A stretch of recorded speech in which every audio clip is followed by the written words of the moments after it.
तो कठारी हाथ में लिए हुए थे, बैठे, कठारी रखी थी, एक कमंडल, एक टूटी चटाई सिर पर रखे थे। और लोमश जी के सारे शरीर पर रोयां हैं, रोयां ज्यादा हैं, इसलिए उनका नाम लोमश है। लोम, रोयां बहुत हैं।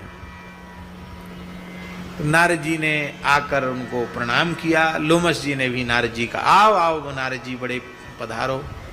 तो आप कैसे यहाँ विराजे हैं? अरे बोले क्या है, नाशवान संसार है, कब उत्पन्न हुआ कब नष्ट हो जाएगा कोई ठिकाना नहीं, इसलिए यहाँ एकांत में बैठ के अपने राम राम कर रहे हैं, भजन कर रहे हैं। तो आपने ये टूटी चटाई का टुकड़ा अपने सिर पर क्यों रख रखा है? अरे बोले हर मनुष्य की इच्छा होती है कि हमारा सिर कम से कम छाया में होना चाहिए।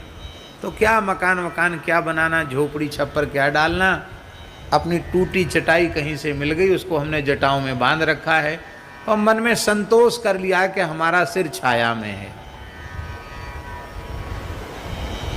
छोटी सी आयु के लिए क्या ये मकान वकान बनाने के चक्कर में पड़ना, मठ मंदिर आश्रम क्यों बनाना?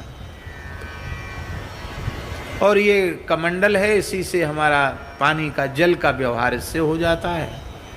और कौपीन है ही है, बस लंगोटी कमंडल है। द्वय कौपून कौपीन गुदरी करवा, बिहारी दास को इतने में सरवा।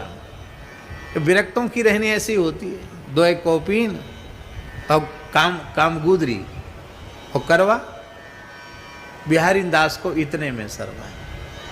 इससे ज्यादा की आवश्यकता नहीं। अरे बोले आपकी उम्र कितनी है?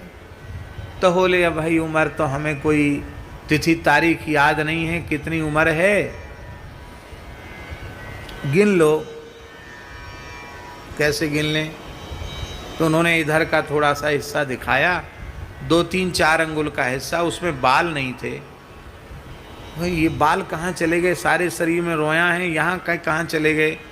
बोले अब जब ब्रह्मा जी पधार जाते हैं ना अपने 100 वर्ष की आयु पूरी करके, तो हम सोचते हैं उनको रोज रोज मरना है ब्रह्मा जी को, कहाँ तक भद्र होवें, साधुओं का सुंदर जटाजूट सुंदर स्वरूप कहाँ तक भद्र होवें।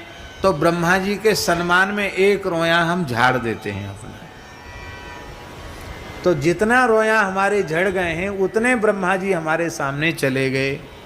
समझ गए ना ब्रह्मा जी की आयु कितनी है?